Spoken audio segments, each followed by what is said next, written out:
Let's be honest. Our world is designed to make you mentally lazy.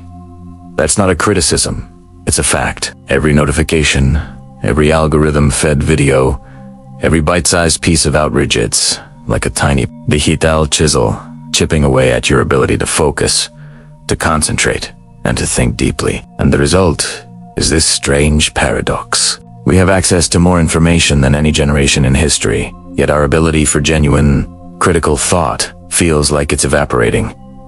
We scroll instead of study. We react instead of reason. And slowly, almost without noticing, we forget how to solve hard problems. This isn't just about forgetting where you put your keys. This is a deeper erosion. It's the dulling of your sharpest tool, your mind. It's that feeling of being a passenger in your own thought process, passively consuming conclusions that others have prepared for you by the media, by social platforms, by AI.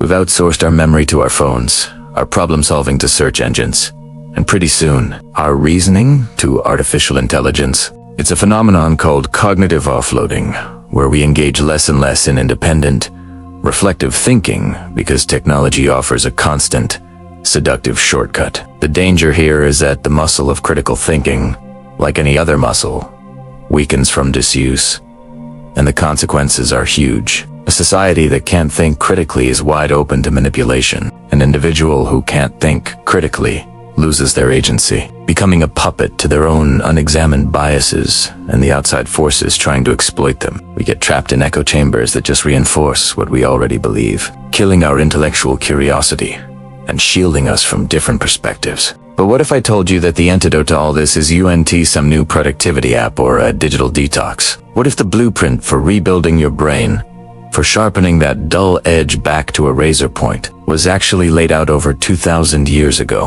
What if the secret to reclaiming your mental independence was hiding in plain sight in the wisdom of ancient philosophy? We're not here for abstract theories. We're here for 3 powerful, practical, philosophical hacks you can start using today. These aren't just intellectual curiosities. They are cognitive training programs designed by some of the most brilliant minds in history to forge mental resilience, clarity, and precision. We're going to explore how to systematically dismantle your own flawed thinking, how to reclaim your focus from the chaos, and how to prepare your mind for any challenge life throws at you. This isn't about becoming a philosopher. It's about taking back control of your own mind. Our first hack takes us to the bustling markets of ancient Athens, from a man who wrote nothing down but whose ideas basically shaped Western thought.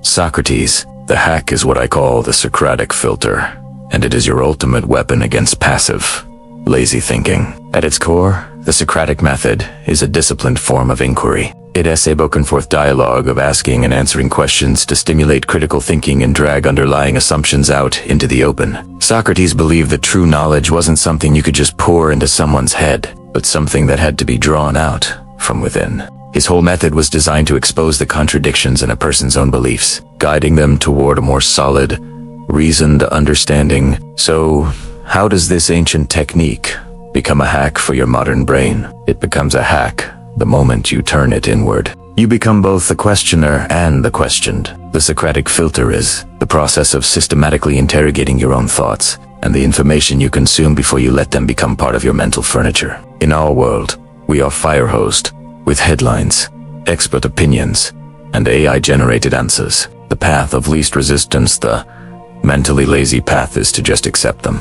We see a headline, feel a jolt of anger or validation, and adopt that conclusion as our own. We ask an AI for an answer and accept its neat little response without a second thought. This is cognitive offloading at its most sneaky. The Socratic filter is the conscious act of hitting pause on that process. It's the practice of stopping and asking a series of simple, yet profound, questions. The process is built around 6 types of Socratic questions you can apply to anything you read, believe, or hear. First, questions for clarification. This is your front line. Before you can even evaluate an idea, you have to understand it completely. Ask yourself, what exactly does this mean? Can I say this in my own words? Can I give an example? Think about how often we react to a headline without even reading the article. We see a phrase like "new study proves X," and our mind is off to the races. A Socratic thinker stops. They ask, What was the study's methodology? Who funded it? What exactly is the claim being made here? This simple act short-circuits the brain's tendency to jump to conclusions. Second, questions that probe assumptions. Every argument is built on a foundation of assumptions, and most of the time, they're invisible to us. Socratic questioning makes them visible. Ask, what am I assuming to be true here? What is the author of this article assuming about their readers? For example, you read about a new productivity system that promises the hidden assumption might be that maximum efficiency is the ultimate goal. The Socratic filter makes you challenge that. Is efficiency always the most important thing? What about creativity or rest? Why am I assuming that being more productive will make me happier? By exposing the assumption, you get to decide if you even agree with the argument's foundation. Third, questions that probe reasons and evidence. This is where you become a detective. An opinion without evidence is just a feeling.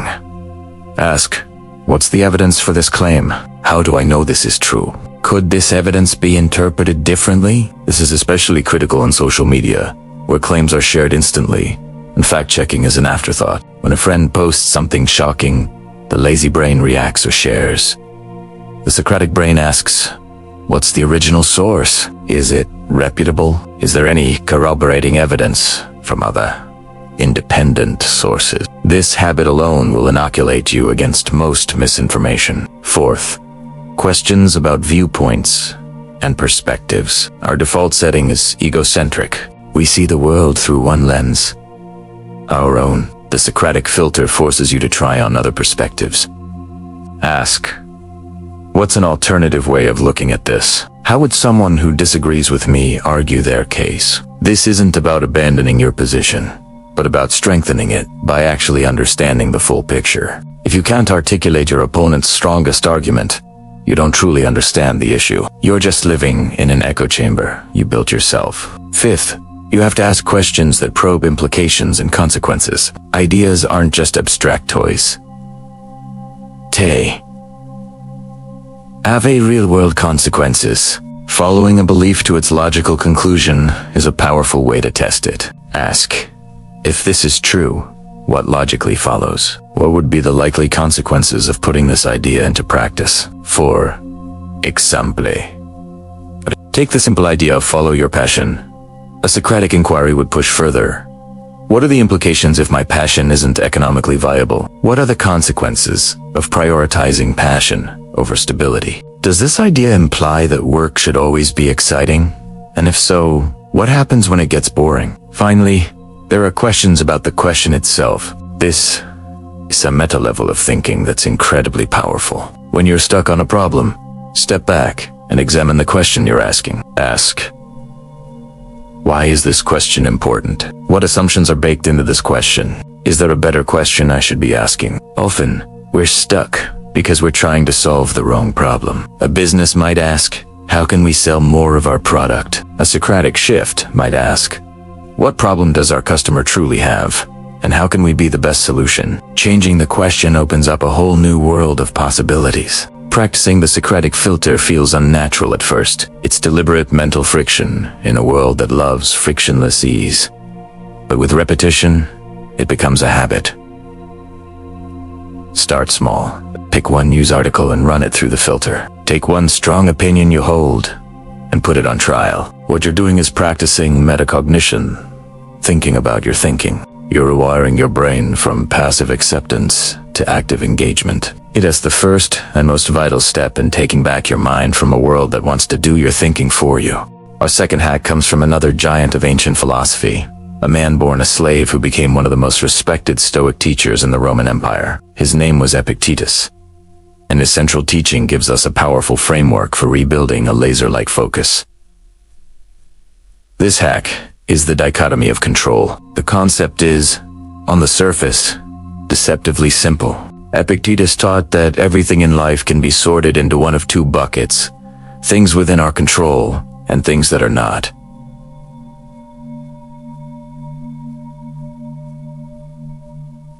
That's it. According to Epictetus, the list of things fully within our power is pretty short. It includes our opinions, our motivations, Our desires basically our own judgments and our own actions. Our inner world. The list of things not within our power is, by contrast, massive. It includes our body. We can't just will away sickness. Our property, it can be lost. Our reputation, it depends on what others think and what other people do. It includes the weather, the economy, the past, and the future. It's the entire external world. The secret to a life of purpose and effectiveness, according to the Stoics, is to ruthlessly focus all of your energy on that first bucket and learn to accept the second one with grace. Epictetus put it bluntly. The chief task in life is simply this: to identify and separate matters so that I can say clearly to myself which are externals, not under my control, and which have to do with the choices I actually control. So why is this ancient principle one of the best hacks for your brain today? Because our modern world is a machine that is expertly designed to make us obsess over things we co-one control. Every news alert, every social media post of someone else's highlight reel, every stock market dip, every nasty comment from a stranger, these are all invitations to pour our precious mental energy into the abyss of the uncontrollable. This constant external focus shatters our attention and fuels a state of chronic, low-grade anxiety. We're mentally exhausted, not from hard work, but from the draining, pointless task of worrying about things that are completely indifferent to our feelings. The dichotomy of control is a radical act of mental decline. It's the ultimate focus tool because it gives you explicit permission to ignore almost everything. Imagine your mental energy as a daily budget. The average person wakes up and immediately starts blowing that budget on things they can't control. They get angry about traffic. They get frustrated by a coworker. They worry about a political drama on the other side of the world. By lunch, their mental budget is gone, and they have nothing left for the things that actually matter. Their own work, their own learning, their own character. A Stoic practitioner does the opposite. When faced with any situation, they ask the fundamental question: is this within my control or not? If the answer is no, they practice acceptance. This isn't passive resignation. It's an active, intelligent redirection of energy. Traffic is bad. It's not in my control, but my response is, I can choose to get angry and raise my blood pressure, or I can choose to listen to a podcast and learn something. A colleague messed up. Their action isn't in my control. My response is, I can choose to gossip and complain, or I can choose to see how I can help solve the problem. This constant filtering process has a profound effect on the brain. It starves the circuits of anxiety and outrage and feeds the circuits of proactive problem solving. It builds what psychologists call an internal locus of control, the belief that you have control over your own life, which is strongly correlated with success, happiness, and resilience. If the answer to the question is yes, then that is where 100% of your effort and focus goes. Your judgments are in your control. So, scrutinize them. Are they rational? Your actions are in your control. So, make them deliberate. Are they aligned with your values? Think about the flood of misinformation. The content of the internet is not in your control. What other people post is not in your control. Trying to win every argument online is a futile task that will only lead to burnout. What is in your control? Your attention. You control which sources you trust. You control how much time you spend on platforms designed to provoke you. You control whether you verify information before sharing it. By focusing your energy here, you build a powerful defense without draining yourself in a pointless war. Or consider AI. The development of AI is not in your control, but how you use it is. You can use it as a crutch, offloading your thinking and letting your mental muscles wither. Or you can use it as a tool, a sparring partner. You can use it for a first draft, but then apply your own critical judgment to refine and improve it. You decide if you are the master or the slave in this new partnership. Practicing the dichotomy of control is a daily discipline. The Roman Emperor Marcus Aurelius did this every morning. He wrote in his journal, now known as the Meditations, reminders like, you have power over your mind, not outside events. Realize this, and you will find strength. This was his daily reset before the day began. Here's a practical way to start. At the beginning of the day, draw a line down a piece of paper. On one side, write in my control. On the other, outside my control. As you think about the day ahead, your tasks, your worries, your goals, sort them into the two columns. Worried about a presentation. The audience's reaction is outside your control. The quality of your slides and how much you practice are within your control. This simple exercise transforms vague, overwhelming anxiety into a clear, actionable plan. You train your brain to stop wasting energy. You build what the Stoics called apatheia, but a state of calm that comes from being undisturbed by things you can't change. In a world of constant distraction, this isn't just a hack, it's a superpower. Our third and final hack is the most counterintuitive, and for that reason, maybe the most powerful. While modern self-help obsesses over positive thinking, the Stoics practiced the exact opposite. They called it premeditatio malorum, which translates to the premeditation of evils. This isn't an exercise in pessimism. It's a strategic, psychological training technique designed to build insane mental resilience, eliminate fear of the unknown, and, paradoxically, create a profound sense of gratitude. It's the practice of deliberately imagining that the things you fear might happen have already happened. As the Stoic philosopher Seneca wrote, the person who has anticipated trouble takes away its power when it arrives. So, how does this work? Our brains are wired with a powerful negativity bias. This was useful for our ancestors avoiding predators. But today, it often shows up as a vague, free-floating anxiety about the future. We dread what might go wrong. We worry about losing our job, a relationship ending, a project failing. Because these fears are vague, they have immense power over us. Premeditatio malorum attacks this vague fear by making it concrete. It drags the monster out from under the bed and into the light. By looking it squarely in the face, you rob it of its power. The process has two stages: visualization and rehearsal. First, visualization. You take a specific fear and you vividly imagine it happening. Don't just think about it. Immerse yourself in it. Instead of the vague worry, I hope I don't lose my job, you sit down and actively visualize it. Imagine the meeting. Imagine hearing the words. Imagine packing up your desk and walking out of the building for the last time. Feel the initial shock and fear. This sounds awful, and it is. But it's only half the exercise. The second and most critical stage is the rehearsal. After visualizing the evil, you then ask yourself a series of rational, stoic questions. The most important one we've already learned. What in this situation is within my control, and what isn't? The job loss is now in the past. It's not in your control, but your response is entirely in your control. So you start to rehearse. You ask, okay, it happened. What's my first move? The answer isn't panic, it's action. I'll update my resume, a list of my professional contacts. I'll call the 3 most supportive people I know. I'll analyze my finances and create an emergency budget. I'll treat my job search like a full-time job. What you're doing is creating a contingency plan. You're turning a terrifying what-if into a calm, rationale. If ... then ...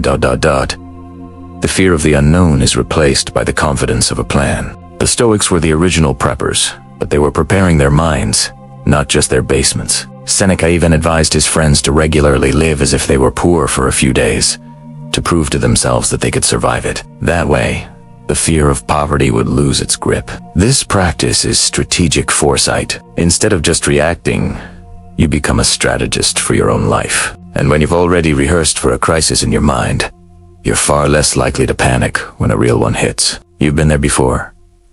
You've a script. But premeditatio malorum has a second, equally powerful benefit. It's a gratitude machine. After you spend 5 minutes vividly imagining the loss of your job or your health, and then return to the present, you're hit with a powerful realization. You still have it. The job is still yours. Your health is intact. The person you love is still here. This is a visceral, gut-level appreciation for what you have, born from the simulated experience of its loss. It cures you of taking your life for granted. The coffee you're drinking, the work you have to do, it all becomes more precious because you just visited a world where it was gone. So how do you practice this?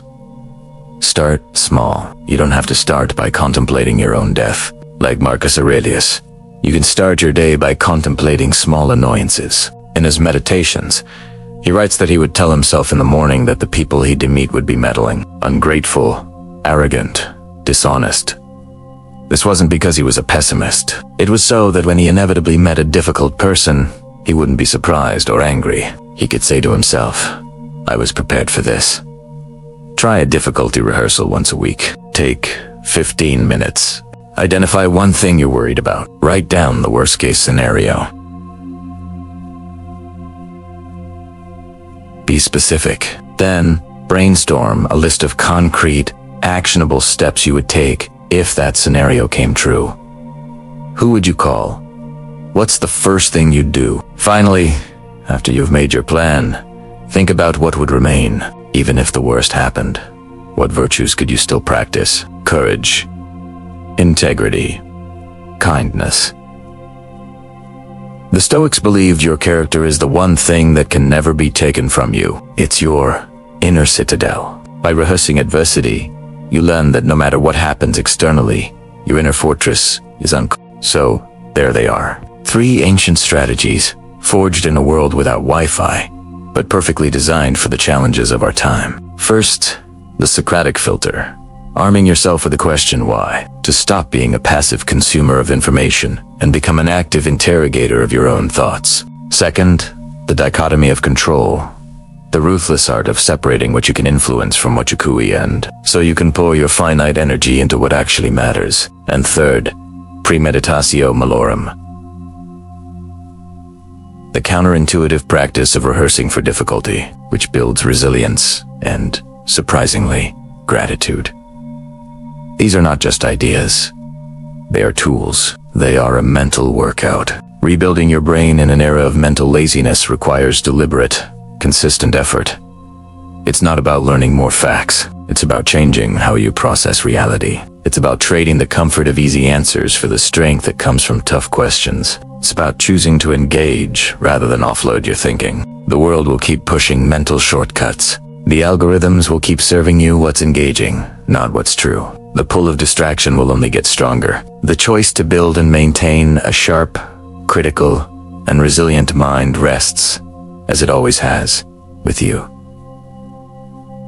The philosophers showed us the way. The work is ours to do.